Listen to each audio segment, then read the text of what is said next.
Hi everyone, this is Natalie with Champion of Coins Tarot. I hope that you all are doing very well today. I am here to do my June 2023 wrap-up video. I'm going to be sharing the decks that I have worked with, along with some books this time around, because this was a very book-heavy month. So June was just absolutely crazy. I feel like I have said that a lot this year, but this month was by far the most intense yet. So I will start with the good. My partner and his family and I all went up to Chicago at the beginning of the month to take in some concerts. We saw Billy Strings, Dead and Company twice at Wrigley Field, which was amazing. And then we also saw my favorite band, which is King Gizzard and the Wizard Lizard. And they debuted a bunch of songs from their album that they had never played live before. So I was really, really happy with that. It was amazing. And then we got back to our hometown, and a few days later, there was a massive thunderstorm that completely knocked out the power grid for the entire city. We had about 200,000 folks, including ourselves, who were without power for a week following the storm. Thankfully, no one was injured. Everyone in our family is safe and we're doing fine. We were able to really help one another out. So, we are so, so lucky and so grateful to be in the position that we're in. But the storm has made things like getting gas, getting groceries very challenging because most of the major roadways have been blocked by trees, by power lines, and by storm debris. And we're just now getting to the other side of it and being able to resume movement as normal. So I just want to say thank you so much to everyone who has reached out with well wishes. Like I said, we are doing fine. We are really just so blessed to have had the experience that we did with all of this going on. And I just want to say that I have really, really missed this space. I wish that I had been able to make more videos. I wish that I had been able to catch up and to keep track of what all of you are doing. But my goal is to be able to get caught up on everything and be able to see all of the amazing things that you have created, as well as to schedule out several videos for the month of July to kind of make up for this. So this, of course, is going to be the first one where I talk about all of the decks, the books I've worked with over the course of the month. And then I have a few tarot tags that I am going to respond to, as well as at least 2 reviews. And I will point out which decks those are as we go through into the meat of this video. So again, thank you all so much for your patience. I hope that you are doing well. I hope that you had a wonderful month of June. And again, I am really looking forward on getting caught up with what everyone has shared and created. So let's go ahead and just dive into the decks. I have 10 to share. I've opted not to talk about the Etruscan Tarot or the Southern Botanic and Southern Gothic oracles, just because I use them constantly. I've talked about them constantly. And also with the traveling and with the storm, I have not been working with my ancestors on a daily basis like I have been for the last several months. So I'm easing my way back into that practice. I don't have much insight to share. It's just kind of, getting back into the rhythm of daily communication and opening up to that love and wisdom for my ancestors. But decks that I have been consistent and continue to use since last month are the XIII Tarot and the Les Vampire Oracle. Whoops, I'm going to do my best not to try to bump the tripod here, you guys. But these are really my go-to shadow work decks now. They have helped me to be able to process so much, especially around letting go of fear, letting go of anxiety, and also giving a lot of grace and love and self-forgiveness, which has been just truly healing and lovely to explore. I have a dedicated notebook where I am recording all of my draws with these, as well as a dedicated candle that I use while doing this kind of intensive shadow work. And that has really made a difference in terms of being able to help carve out this space and this time for myself as truly being sacred and giving it the attention and the honor that this work really deserves.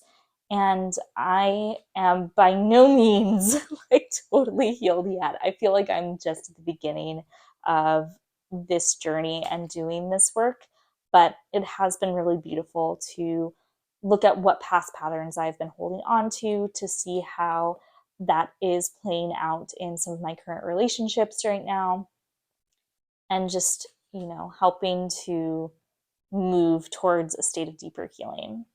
So really, really love these. Have definitely been continuing to work with them consistently, even despite, having to put other practices on pause. And then the next one is, of course, the Russian Tarot of St. Petersburg. This deck was gifted to me by a very lovely viewer, and I am still reconnecting with it, getting to know it all over again. This has just been so beautiful. This deck is a straight shooter, and so it offers very clear, concise, direct readings.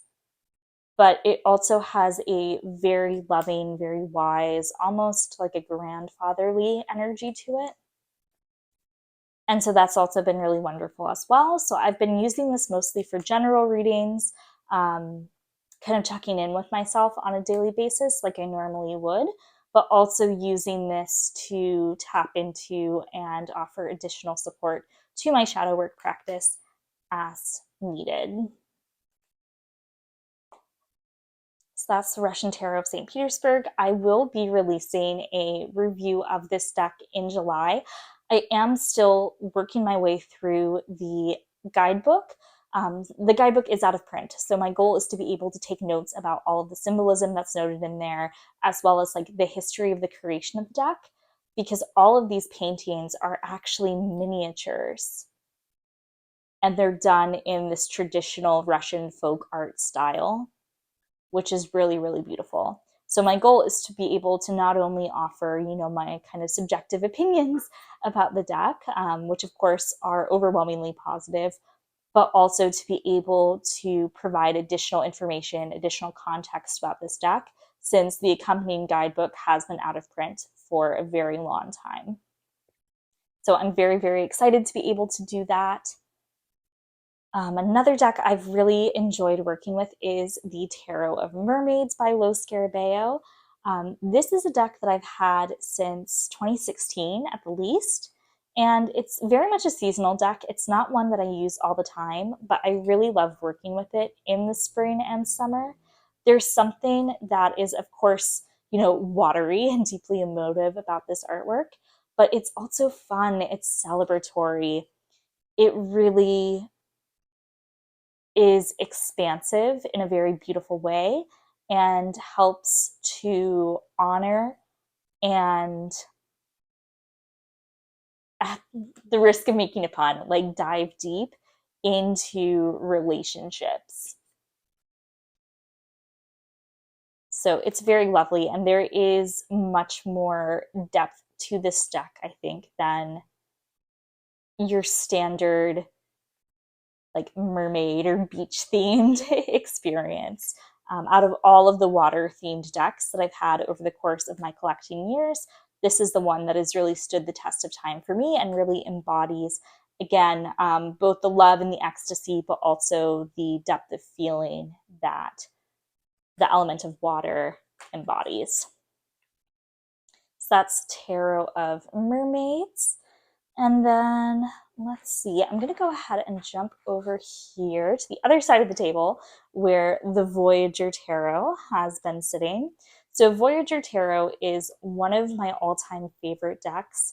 This is so, so beautiful to me. This is kind of like the original collage deck, where the images are taken from 1980s editions of National Geographic and also images from the Voyager spacecraft that NASA launched.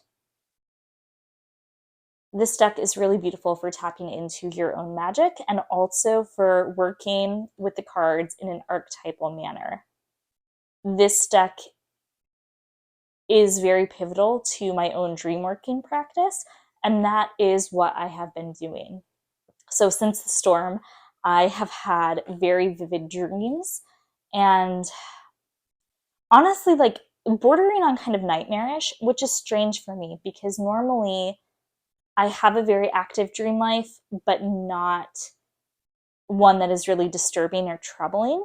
And so it's been very important for me to make time to journal, to be able to write down everything I can remember about the dream, and then going through and analyzing the symbols and the characters of the dream using the cards and the keywords from Voyager Tarot. And I think I would like to make a larger video about dream working at some point. I am actually trained in a particular Jungian tradition by one of my dearest rabbinic mentors. So I've taken 2 really intense classes with her about the subject of dream working, and that has really helped me to get a very strong foundation in the practice. And then using tarot to that has kind of been my own invention. So that area of interest is one that I definitely am interested in opening up about and exploring more. I think I just need a little bit more time to be able to fully get my thoughts together on that. But if you are interested in dream work and you are looking for a tool that will be able to help advance your practice, I really, really strongly recommend Voyager Tarot. There really is nothing like it, in my personal opinion. So that is Voyager Tarot. Now, next up, we're going to go through some decks that I've been using that are new to my practice that I got, I want to say at the beginning of June, as a little reward for myself. We'll start with the tarot ones first. Let's go ahead and look at the Fire Tarot. This is an out-of-print Lo Scarabeo deck that is entirely about the element of fire. This deck is so deeply intuitive. It's multicultural, featuring different myths and different deities who are associated with fire around the world. The artwork is very dark and very almost kind of brooding.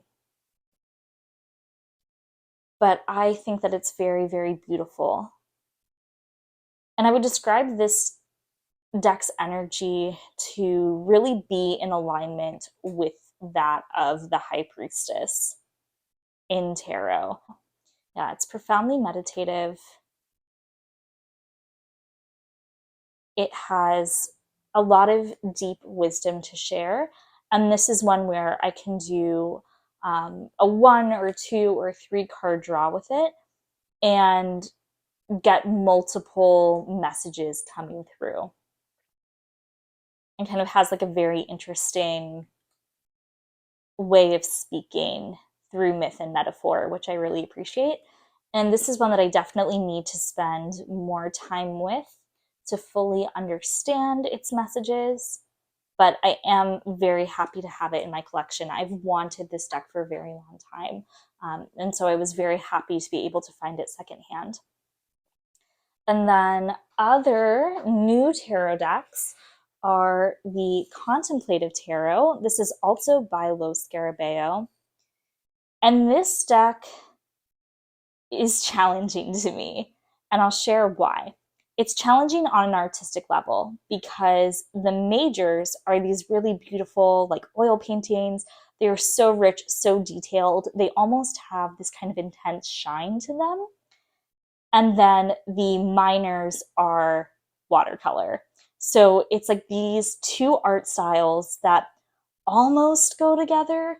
I think it's all by the same artist, but just the switch in mediums is very difficult for me. And so it's bothering me a lot because, again, you have just these absolutely beautiful major arcana cards.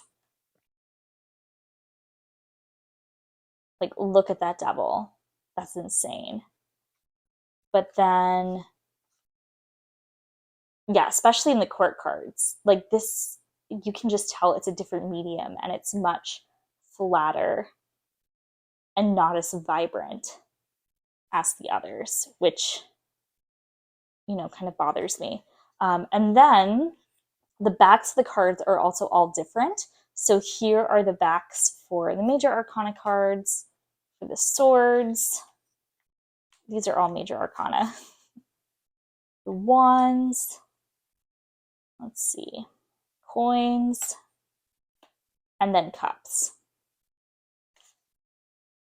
So I think that this is really interesting. And I also, I enjoy all of the symbolism. You have like the zodiac associations, you have the planetary associations on here. But it does make it readily apparent which energies you are drawing in a spread if you're laying everything face down. I don't know. I like it. I think that these are beautiful, but it does kind of throw me off just a little bit. And then there's one more. This one is the Fool, has its own unique backing as well. So all of those gripes about the artwork aside, I will say that this deck has been very profound and very powerful for looking at relationships and for helping me to develop self-love and self-esteem. And so despite all of the weirdness that's going on here, because I can't describe it any other way. There's something that's almost like jarring and unsettling to me when looking at a spread with this, but the energy is very direct, very loving, and very illuminating. It definitely shows you what you need to know about yourself, what you need to know about the way that you are behaving in all kinds of relationships. So for that, I do think it's very valuable, and I am eager to continue to work with it and to continue to try to tease out its messages for me.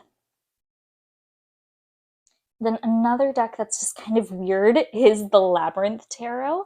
This is published by Fournier with artwork by Louis Royo. So this is another deck that I've wanted for a long time, was very excited to get it. And I thought that this would be useful for the deck and walk because, as you can see, there are zodiac signs printed on all of the minor arcana cards.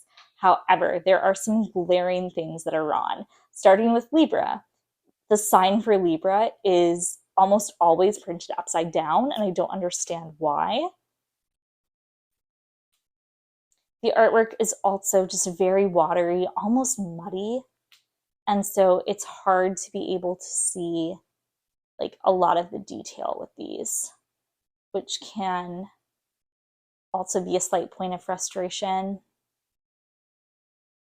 And then most of the decan associations are correct, but then again, like Libra's upside down. And then let me find here. The biggest problem for me is that for some reason, Pisces has been put into the swords as opposed to the cups. Completely different element. And there is no explanation in the Little White Book as to why that is the case.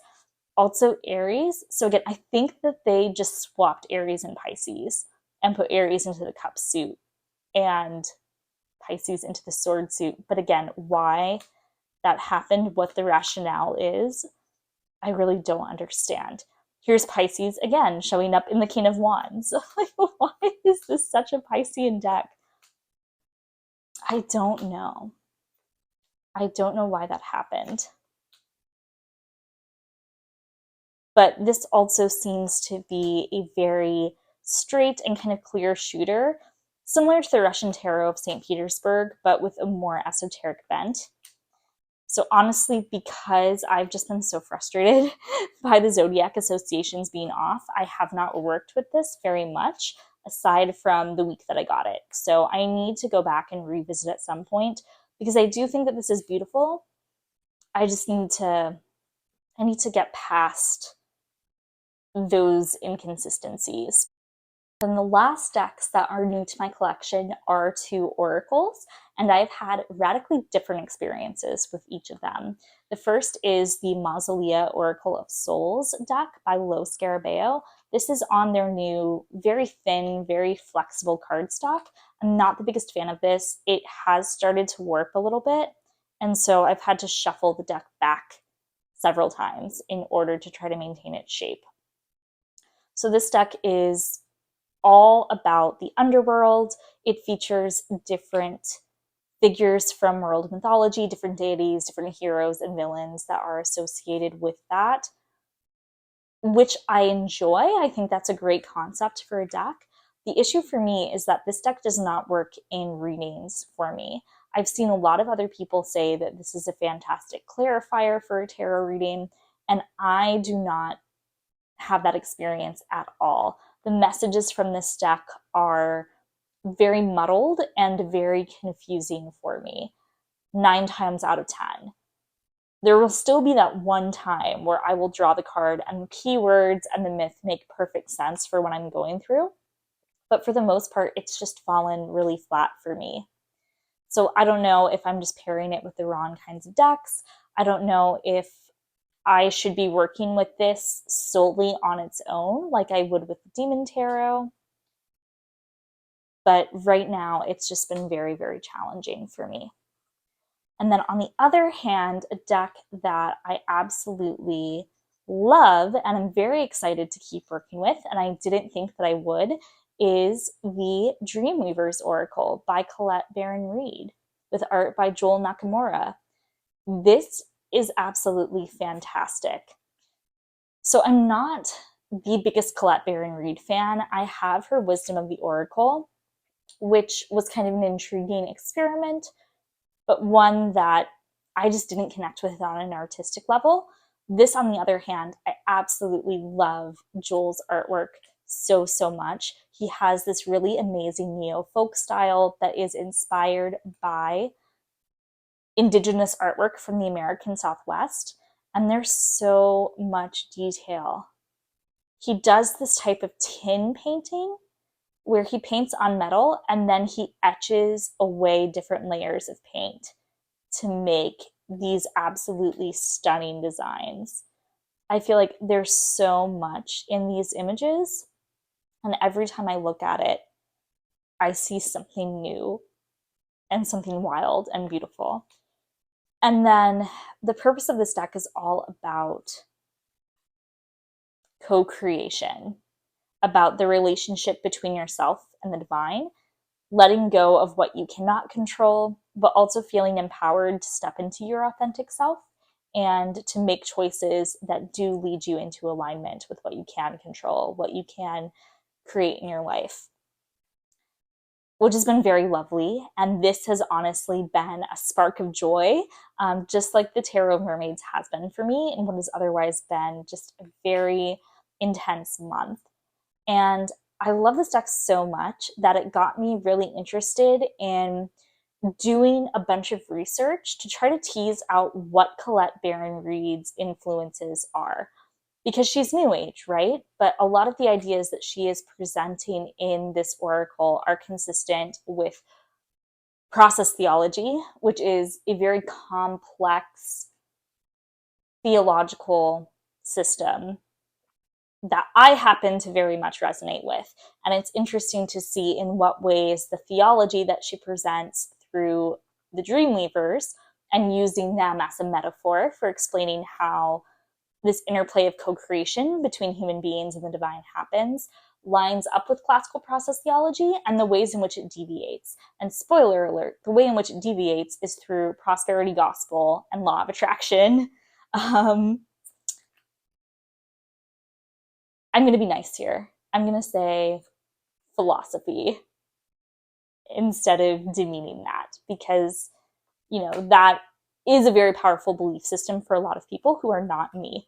So I have like an entire essay that I've been writing, compiling all of these resources about people who I believe directly influenced Colette Baron-Reid and the historical precedent for the ideas in this deck.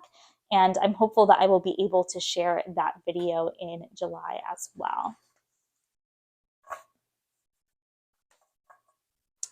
So that was a look at the decks. I'm going to go ahead and shift the camera angle a little bit so that way we can take a look at some of the books that I've been reading and enjoying. So I have my stack of books over here. I'm going to go ahead and start with the ones that are related to the video essay that I'm writing about the Dreamweavers Oracle.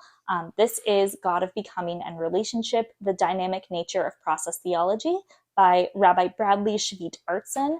This is by far my favorite book on the subject and also just one of my favorite books of all time.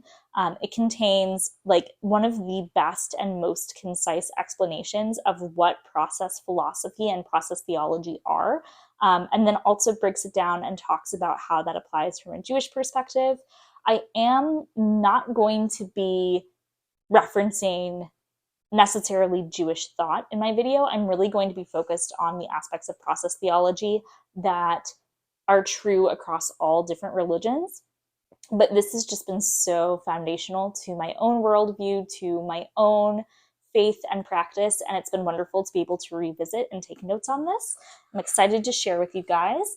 And then I'm also reading Reenchantment Without Supernaturalism, A Process Philosophy of Religion by David Ray Griffin.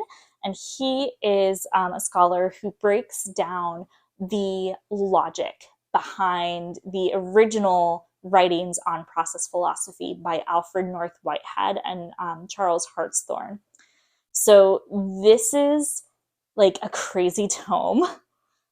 As you can see, this is absolutely massive. I'm very slowly working my way through it. This is definitely an academic text. This is definitely one that is not as easy to digest, but again, it provides the philosophical logic and the argument explaining why process philosophy is valid and kind of what the implications and also what the shortcomings are when applying process philosophy to religion. So again, I'm not going to get too much into that right now because I'm saving my thoughts for that video. So if you're interested, I will leave everything linked down below if you want to go ahead and like get a head start on that conversation with me. But that's been really crazy. Everything has been crazy. And then let's go ahead and go into books that I finished this month. So the only book of fiction that I read was Olive Kitteridge by Elizabeth Strout. And this is so amazing. It is about a math teacher on the coast of Maine. And every single chapter is a different short story or vignette about either herself or her neighbors and how they all interact with one another. It's absolutely beautiful. It is just such an incredible meditation on human relationship.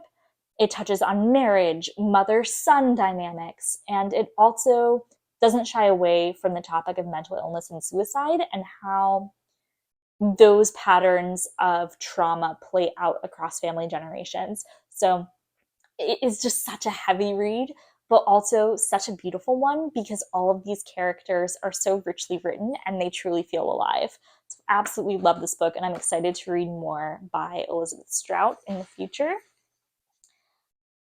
And then into kind of pure tarot witchy goodness. So I reread Anointed, which is a devotional anthology for the deities of the Near and Middle East. I've had this book for several years. I think I got it in like 2018. And basically it's just a series of different essays, different poems, and artwork by practitioners who either are part of Reconstructionist Mesopotamian pagan religions, or who have kind of dabbled in working with those deities on and off while walking a more eclectic path. There are also a few excerpts from various Kohenets or Hebrew priestesses who are decidedly Jewish, but who use feminized God language in prayer and religious ritual. So it really is like a whole mishmash of different perspectives related to this topic. I have been working really closely with the Babylonian Tarot and also been just doing different deep dives into pan-Mesopotamian ancient religion and seeing how that influences or perhaps does not influence what we see in the Torah. So this was just kind of fun to be able to get my hands on again. But I noticed that there was a striking lack of Ereshkigal, the goddess of death. And so I went out and I got the second anthology, which is Queen of the Great Below, an anthology in honor of Ereshkigal.